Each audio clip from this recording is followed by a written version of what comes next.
રામ રામ બહેનો, એ રામ રામ તો કહેવાય, એમાં કઈ વાંધો નહીં. રામ રામ. ચિત્રાવાવ મુકામે આપણા સમાજના આગેવાનોએ નક્કી કર્યું કે અમારે એક સંમેલન કરવું છે સમસ્ત સમાજનું. બરાબર ને સાહેબ? અને અમે કરવાના છીએ. તમને અનુકૂળતા હોય તો આવજો, નહીતર અમે કુંવરજીભાઈ બધું કરી લેવાના છે.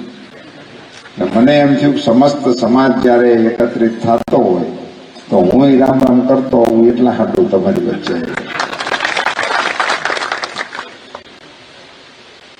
આપણા જિલ્લા ભાજપના પ્રમુખ ભાઈ શ્રી અલ્પેશભાઈ ઢોલરિયા, ગુજરાત સરકારના 2 કેબિનેટ મંત્રી કોઈ ઉમેદવારના વિધાનસભામાં હોય એવો એક જ હું ઉમેદવાર કુંવરજીભાઈ અને બેન શ્રી ભાનુબેન, 2 કેબિનેટ મંત્રી મારા ધારાસભ્યમાં છે, 2 રાજ્યસભાના સભ્યો મારા મત વિસ્તારમાં, 2 રાજ્યસભાના સભ્યો એવા કોઈ ઉમેદવાર નહીં. ભાઈ શ્રી રામભાઈ મોકરિયા અને આપણા વાંકાનેર સ્ટેટ કેસરી દેવસિંહજી ઝાલા 2 રાજ્યસભાના સભ્યો છે. મંચ પર બિરાજમાન ગામના સરપંચ શ્રી વાઘજીભાઈ, સમાજના આગેવાનો, અમારે પૂર્વ મેયર ભાઈ શ્રી પ્રદીપભાઈ દવ, શ્રી ભૂપતભાઈ ડાભી, શ્રી ચેતનભાઈ પાણ, ભાયાભાઈ ગોવાણી, ચોથાભાઈ સહાદિયા, વિનુભાઈ નાગાણી, મુકેશભાઈ મેર, ભાલિયાભાઈ, ભરતભાઈ મકવાણા, પરસોત્તમભાઈ મેવાસિયા, વલ્લભભાઈ મકવાણા, વિશાળ સંખ્યામાં આજુબાજુના વિસ્તારમાંથી પધારેલા સમાજના આગેવાનો, સરપંચશ્રીઓ, સહકારી વિભાગના આગેવાનો, માતાઓ, બહેનો, બાળકો, યુવાન દોસ્તો, આપ સૌને મારા જાજાથી રામ રામ, જાજાથી જય શ્રી કૃષ્ણ. મારે તો આપ સૌને અપીલ કરવાની હોય ઉમેદવાર તરીકે કે મને મત આપજો, મને ટેકો કરજો. હું કરું એની કરતા અઘરો આગ્રહ અમારા કુંવરજીભાઈ કરી દીધો, અહીંના ધારાસભ્ય તરીકે ભાનુબેને કરી દીધો, એટલે એ વિષયમાં બસ કહેવાનું રહેતું નથી. સરકારની યોજનાઓ અમારે કુંવરજીભાઈ હોય એટલે લગભગ સરકારની યોજનાઓ આંકડા સહિત આવી જાય, એમાં કોઈ સુધારો કરવાની ગુંજાઈશ રહેતી નથી. એક વાત મારે આપ સૌના ધ્યાન ઉપર મૂકવી છે. મોદી સાહેબ વડાપ્રધાન બન્યા, આપણા મુખ્યમંત્રી હતા, તો બદલાવ શું થયો, મુખ્ય બદલાવ શું થયો, અને આપણે ગામડાને લાગુ પડે એવા ફેરફાર શું થયા? તો અહીંયા ગામના સરપંચ તરીકે વાઘજીભાઈ બેઠા છે. હું વાઘજીભાઈને જ પૂછું, તમારા ગામમાં નાણાં પંચના કેટલા રૂપિયા આવ્યા આ વર્ષે? આપણા લાગત નહીં, 5 લાખ રૂપિયા આવ્યા. આ 5 લાખ રૂપિયા લેવા હાટું થઈને તમારે શું કાંટી કરવી પડી? તમારે ક્યાંય જવું પડ્યું? ક્યાંય અરજી કરવી પડી? કોઈ કલેક્ટર ને, ડીડીઓ ને, ટીડીઓ ને ક્યાંય મનાવવા પડ્યા? કાંઈ હુકડું ધરવું પડ્યું? કાંઈ જ નહીં, કોઈના લોદર તોડવાનું નહીં. આ વ્યવસ્થામાં બદલાવ આવ્યો. અહીંયા જૂના સરપંચો બેઠા છે, એને પૂછી જોજો, તમે સરપંચો હતા 15-20 વર્ષ પહેલા, નહીં અહીંયા નહીં પણ બીજા ગામોમાં હોય ને, હા, એ વખતે તો ઈ 40 વર્ષથી છે, તેને 20 વર્ષ પહેલા કઈ આવતું હતું ઈ પૂછો. સરકારમાંથી કઈ આવતું હતું? પટાવાળાનો પગારે નહોતો આવતો. એ ફેરફાર મોટો મોદી સાહેબે કર્યો. આખા દેશના સરપંચો ઉપર વડાપ્રધાન તરીકે ભરોસો મૂક્યો હોય એવા પહેલા વડાપ્રધાન નરેન્દ્રભાઈ મોદી છે. આપણામાં લગ્નમાં એક રિવાજ હોય છે, આપણે ક્યાંકથી નોતરું આવ્યું હોય તો આપણે જમવા જતા હોય ગામમાં, તો આપણા વડીલો હોય ને આપણને કે પેલી નોટમાં જોતો જજે એને હું લખાયું છે, એવું છે કે નહીં? આની કોઈ અમારી બાજુ છે એટલે મેં કીધું. તો એ હોય જ, બહેનોમાં હોય વધાવવા જાય ત્યારે કે 2 રૂપિયાનો વધાવો હાલે છે, 2 લખાવવા પડે. એમાં આપણે સાંડલો જેને લખાવ્યો હોય એને 51 લખાવ્યા હોય તો આપણે 11 લખાવી નવાય ન હોય ને? આપણે 51 લખાવવા પડે. સગવડ વધી હોય તો 100 લખાવાય, એ ફરી વખત આવે તો 100 લખાવાય. એ એકબીજાનો વ્યવહાર વધારવાની રીત છે. આ વ્યવહાર છે ને, તો અમે મોદી સાહેબે વ્યવહાર કરી દીધો છે વાઘજીભાઈ. 7મી તારીખે વ્યવહાર કરવાનો વારો તમારો છે. આમાં બીજી કઈ લાંબી સમજણ કરવા માટેનો આ વિષય નથી. આજે ભાષણમાં એમણે વ્યવહાર કર્યા પછી અમને મોકલ્યા છે કે અમારો વ્યવહાર થઈ ગયો છે, પૂછી આવજો અને ત્યાંના લોકોને વ્યવહાર કરવાનું સમજાવતા આવજો. એ કેવા તમારી વચ્ચે. હવે માનો કે વાઘજીભાઈ તો સરપંચ છે ને એના ખાતામાં આવી ગયા, પણ અહીંયા તમે બધા ખેડૂતો બેઠા છો, તમારા એકાઉન્ટ હતા, આપણા તો ગઢિયાઓને એકાઉન્ટ જ નહોતા. આપણને વળી બેંકમાં કોણ જવા દેતું હતું? જવા દેતા હતા? અહીંયા જૂના આગેવાનો હોય છે, મંડળીમાં જ લેતા છે ને. કુંવરજીભાઈ ઉપાધિ કરતા હતા કે આપણે સીઝન આવે એટલે પછી આંકડા થાય ને પછી હોય ને કઢારે ને ડોઢા ને બમણા ને એવું લેતા હતા. અને મંડળીનો હું વ્યાજનો દર હતો 18% ભરેલા આમાં બેઠા છે. 18% જોર જોરથી માથું હલાવે છે, પાકા પીર્યા હોય. 18% મેં ભરેલા છે એટલે મને યાદ છે. આમાં તો મારીથી મોટી ઉંમરના જ ઘણા બધા. 18% આપણે મંડળીનું વ્યાજ હાલતું હતું. અટાણે કેટલા ટકા? ભલામણ કાંઈક તો સમજવું પડે કે નહીં વ્યવહારે. 18% ને બદલે 0% એ ગામડામાં પૈસા મળે ખેડૂતોને એવી વ્યવસ્થા ભારતીય જનતા પાર્ટીની આ સરકારો કરે છે. અને આજે તમને ચિત્રાવાવમાં બધા ખેડૂતોને ચોખવટ કરી દઉં કે 0% મળે એટલે બેંક વાળા અમને મફત નથી દેતા હો. તમને એમ ન હોય કે બેંક વાળા રાજી થઈ ગયા છે તો આપણને 0 આપે. બેંક વાળા તો 7% લે જ છે, પણ તમારે બદલે 3% મોદી સાહેબ ભરે છે અને 4% બાવળિયા સાહેબ ને ભાનુબેન ભરે છે. એટલે આપણને 0% મળે છે. 0% પૈસા મળે. તમારા એકાઉન્ટમાં 4 મહિને 2000 આવે. નો આવતા હોય હાથ ઊંચો કરો. નથી આવતા? કેમ કેમ નથી આવતા? ખાતેદાર નથી?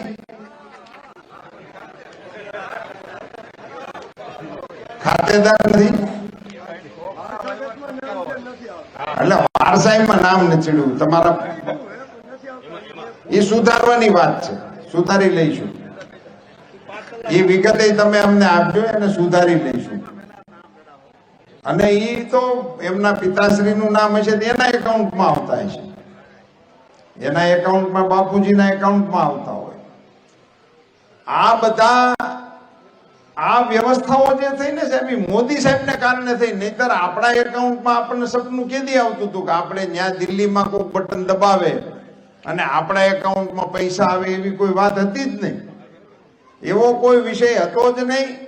ગામડાને, ગરીબ માણસને, ખેડૂતને ધ્યાનમાં રાખીને આખી સરકાર નરેન્દ્રભાઈની કામ કરે છે. એટલે આજે આપણે પાણી વાળા છીએ, લાઈટ વાળા છીએ, દવાખાના વાળા છીએ, નિહાળ વાળા છીએ. આ બધી સગવડતાઓ આપણા ગામડાઓમાં મોદી સાહેબ આવ્યા એટલે આવી છે. એના હિસાબે આપણે આ વખતની લોકસભાની ચૂંટણીમાં મોદી સાહેબને 3જી વખત વડાપ્રધાન બનાવવા માટે મત આપવાના છે. અને આપ સૌને ખ્યાલ હશે કે આપણા વિસ્તારમાં, સૌરાષ્ટ્રમાં ખાસ કરીને પાણીની કેવી કપાણ હતી. આપણી પાસે પાણીનું કોઈ સાધન નથી. આ તો નર્મદા બંધ બન્યો એટલે આપણે પાણી વાળા થયા, નહીતર આપણે ત્યાં પાણી ક્યાંયથી હતું જ નહીં. આજે બાવળિયા સાહેબ આ વિસ્તાર માટે પાણી અમે મોકલશું, આ વિસ્તાર માટે પીવાના પાણીની 250 કરોડની યોજના બનાવીશું, આ વિસ્તાર માટે ખેડૂતોને પીવાનું પાણી મળે એની વાત કરીશું. 115 ડેમ મોદી સાહેબે ભરવાનું નક્કી કર્યું હતું, અત્યારે 1.5 ભરવાનું ચાલુ છે. તળાવોનો કોઈ માપ નથી, એટલા તળાવો ભરવાનું ચાલુ છે, પણ એનું સોર્સ એ નર્મદા બંધ છે. અને આખા એ ગુજરાતની જનતા જાણે છે, આખા દેશની જનતા જાણે છે નર્મદા બંધને પૂરો કરવા માટે મોદી સાહેબે કેવડી મોટી લડાઈ કરી છે. ત્યારે એ ડેમ પૂરો થયો છે. એનું ખાતમુહૂર્ત તો જવાહરલાલજીએ કર્યું હતું, પંડિત જવાહરલાલ નહેરુએ કર્યું હતું. આપણે તો મત નહોતા આપવાના, નહોતા થયા ને તેદી થઈ જાવ તો. એને બદલે મોદી સાહેબ આવ્યા ત્યાં સુધી થયો નહીં. મોદી સાહેબે એને પૂરો કર્યો એટલે આપણે સૌ પાણીવાળા થયા છીએ. એવડું મોટું આખા સૌરાષ્ટ્ર ઉપર અને ગુજરાત ઉપર મોદી સાહેબનું ઋણ છે. એ ઋણ ચૂકવવા માટેનો આ મતદાન માટેનો અવસર છે. સાહેબ, આપણને અહીં સિંહ શેઠે કામ કરતા હોય, અકસ્માત થાય, જનાવર અડી જાય તો આપણને કોણ દવાખાને લઈ જાય? કઈ વ્યવસ્થા હતી? આપણી પાસે ક્યાં ગાડીઓ હતી? અને ગાડીઓ વાળા હતા એને ક્યાં માંગણી કરવાની જરૂર હતી? એ તો ઘરની ગાડી પટારાને પૂછીને જેનો વ્યવહાર હાલતો હતો એને કઈ અગવડ હતી?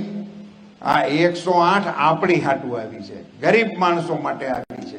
અને આજે તમે 108 ડાયલ કરો ગમે એવા ઇન્ટિરિયર વિભાગમાં, 10મી મિનિટ નથી થતી દેવદૂત જેવી ગાડી આપણા દીકરા દીકરીઓ જેને કોઈને ન કરે, નારાયણને ક્યાંક અગવડ પડે તો એને કેવી સુવિધા પ્રોપર જગ્યાએ લઈ જાય એ તો અલગ, પણ અંદર દાખલ થાય ને ગાડીમાં બેહે ત્યાં સારવાર શરૂ થઈ જાય. અડધી જરૂરિયાત તો ઘણા ખરા તો અડધા હાજરા ગાડીની અંદર થઈ જાય, નાની મોટી એની વ્યવસ્થાઓ શરૂ થઈ જાય. આ આપણા માટે છે. તમે ગામડામાં ભલે રહેતા હો પણ આપણને બધાને એક અનુભવ હતો. તમે ગમે એ ચીજ ખરીદવા જાઓ તો બાર્ગેનિંગ કરો કે નહીં, એ હો કે તમે 60 કયો, પછી જેવો લેવા વાળો જેવો દેવા વાળો આ હાલે છે કે નહીં. અમારી બેનું શાક લેવા જાય ને તો ન્યાય માથાકૂટ કરે ભાવતાલનો. ઓલો ન માને તો છેવટે કોથમીર મરસા ન ખાવે, પણ બાર્ગેનિંગ કર્યા વગર આપણે કોઈ ચીજ લઈ છીએ.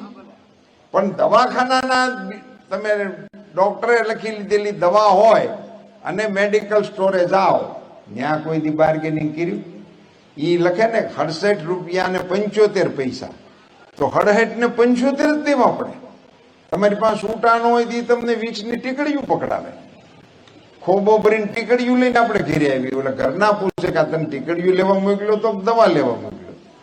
આવો અનુભવ હતો કે નહીં આપણો? આજે સાહેબ આખા દેશનું આ બાર્ગેનિંગ આપણા બધાય વતી મોદી સાહેબે કરી નાખ્યું ને. જેનરિક સ્ટોર એવા ખોલ્યા કે જ્યાં 100 રૂપિયાની દવા 20 રૂપિયામાં મળે આખા દેશની અંદર. આ કોના માટે?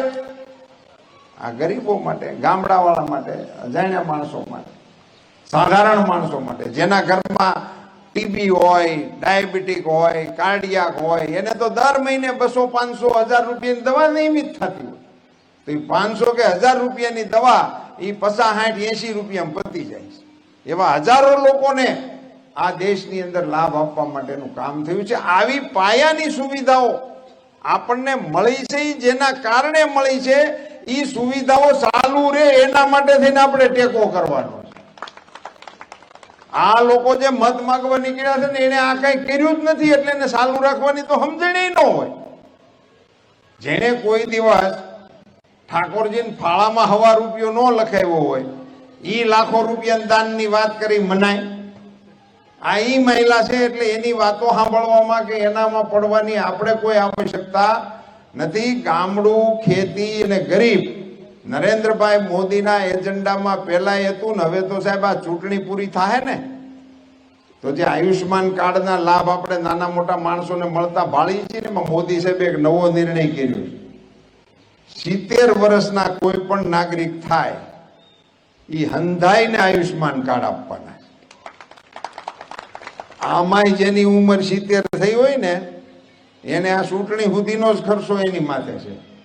ચૂંટણી પછી 70 વર્ષની ઉંમરના વડીલોની જવાબદારી એના પરિવારની નથી, ભારત સરકારની મોદી સાહેબ કરી દેવાના છે તમામની. એમાં કોઈ જ્ઞાતિ જાતિ આવક એવું કાંઈ નથી લખ્યું. 70 વર્ષ. એનો અર્થ બીજો એવો કરી શકાય કે મોદી સાહેબ હમણાં સંબોધનમાં આપણને એવું કહે છે કે મારા પરિવારજનો, એ આખા દેશને પોતાનો પરિવાર માને છે. પોતાના પરિવાર હોવાને નાતે દેશના વડાપ્રધાન જો તમારા પરિવારના હોય તો પરિવારને મોભીની જવાબદારી એ બને ને. એટલા માટે એને તમામ વડીલોની જવાબદારી સ્વીકારવાનું નક્કી કર્યું છે. એવી સરકારના નિર્ણયને સમર્થન આપવા માટે આપણે 7મી તારીખે મતદાન કરવા જવાનું છે. આમ તમે શું પરિયાણ કર્યા છે? મતદાન કેટલા વાગે કરવાનું આમ નક્કી કર્યું છે? કાંઈ હજી પરિયાણ બાકી છે. 10 વાગ્યા પેલા કટાવીને ભરી દેવાનું એવું એક જણાએ કીધું. બહેનોમાં કઈ પરિયાણ થયા છે? હજી તો કઈ નહીં થયા હોય, પણ તમે હવે પરિયાણ એટલા કરી નાખજો, જો આંગળીને ટપકું નિશાનનું મતદાનનું દેખાડે તો જ હવારમાં શિરામણ કરવા દેવું. એટલું જો તમે બહેનો કડક નિયમ કરી નાખો એટલે મતદાન 10:30 વાગ્યા સુધી પહેલા થઈ જાય. આટલા જ પરિયાણ આપણે કરવાના છે. કોઈ મત આપણો પડ્યો ન રહે. હવે આપણા મનમાં અપેક્ષા એવી હોય છે કે આ ગામને પાણી મળ્યું તો આપણને મળવું જોઈએ, આ ભાઈને આયુષ્માન કાર્ડ મળ્યું તો આપણને મળવું જોઈએ, આમને મકાન મળ્યા તો આપણને મળવા જોઈએ, એવી આપણી લાગણી છે. પણ આપણે હામી એવી લાગણી નથી દેખાડતા કે ભાઈ આ મત નાખીએ એટલે આપણે નાખી આવવા પડે. આ વખતે 100% મતદાન હું સમાજના આગેવાનોને, કુંવરજીભાઈ, અને આપને પણ કહું છું કે નાના નાના જે એકમો હોય, માનો કે તમારે ગામ હોય તો ગામના સમાજના પ્રમુખ હોય છે, ગામના એને સમાજનું એકમ નાનું હોય જ છે, તો ગામના પ્રમુખ હોય હવે નક્કી કરવું પડે. ને ગામના પ્રમુખ સાંજે 5 વાગે મીડિયાને કહી શકે કે અમારા સમાજનું 100% મતદાન થઈ ગયું છે, એવું ગામો ગામ આપણે નક્કી કરાવવું પડે અને એના નામે જ આપે. સમજો કાંઈ વાઘજીભાઈ છે સમાજના પ્રમુખ, તો વાઘજીભાઈ નું 5 વાગે નિવેદન આવવું જોઈએ કે અમારા સમાજનું હોય 100% મતદાન થઈ ગયું છે. એવું બધા સમાજની અંદર આપણે પકડાવવું છે. સ્પર્ધા થશે કે આ સમાજે 100% કર્યું, આ સમાજે 40% કર્યું, આ સમાજે 50% કર્યું. એની સ્પર્ધા થશે તો નવા દિવસોમાં મતદાનનો પ્રવાહ ઊંચો લઈ જવા માટેના આ પ્રયાસો થશે. સમસ્ત સમાજના આગેવાનોએ ભેગા મળીને ભારતીય જનતા પાર્ટીને અને મને સમર્થન કરવા માટેનો નિર્ણય કર્યો. એ માટે હું સમાજનો આભારી છું અને આના યજમાન બનવા માટે વાઘજીભાઈને અભિનંદન અને ધન્યવાદ આપું છું. કારણ કે પરિયાણ તો થતા હોય પણ કોકે ધાલ ઝીલવી પડે ને, ધર ઝીલી કહેવાય વાઘજીભાઈ તમે, અને એટલા માટે આપને ખાસ અભિનંદન આપું છું. આપ સૌ વડીલો, માતાઓ, બહેનો, આપ સૌનો અંતઃકરણપૂર્વક આભાર માનું છું. ધન્યવાદ. ભારત માતા કી. એક જાહેરાત મારે કરવાની છે કે મુંબઈથી મોદી સાહેબના પરિવારના સજ્જનો અહીંયા આવ્યા છે, એમણે મારું સ્વાગત કરવું છે. તો ચંદ્રકાંતભાઈ મોદી અને એમના સાથીઓ બાપભાઈ છે, એક મારા ભાઈબંધ, એમને વિનંતી કે એવું કરી છે ફોર્માલિટી, પછી આપનો કાર્યક્રમમાં જે આગળ થશે.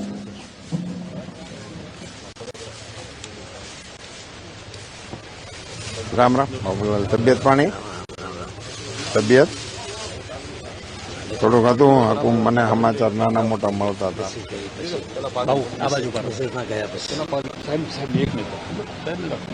આપણે પછી આ કાર્યક્રમ માટે વધારે છે સરપંચોની ભાવેશભાઈ સોમાણી, રાણીપર સરપંચ જયંતિભાઈ માલકિયા, સનાભાઈ મેયર જામગઢ, પાસાભાઈ ભંડારીયા બારવલ, ગોપાલભાઈ સરોયા કાળીભાઈ, ધન્યવાદ. મહેશભાઈ સુરાણી ભાડવા સરપંચ, છગનભાઈ મેયર કાળીભાઈ સરપંચ, કાનજીભાઈ કમકાણીયા, ભગાભાઈ મેઘાણી, ભીમગઢ, વિમલભાઈ સોલંકી હર, રણછોડભાઈ સરપંચ ભાડુલ, ગૌજીભાઈ સરોયા બાટલા, મગનભાઈ વેરાવળ, દામજીભાઈ ડાટી, પધારેલ તમામ સરપંચો સ્વાગત કરું.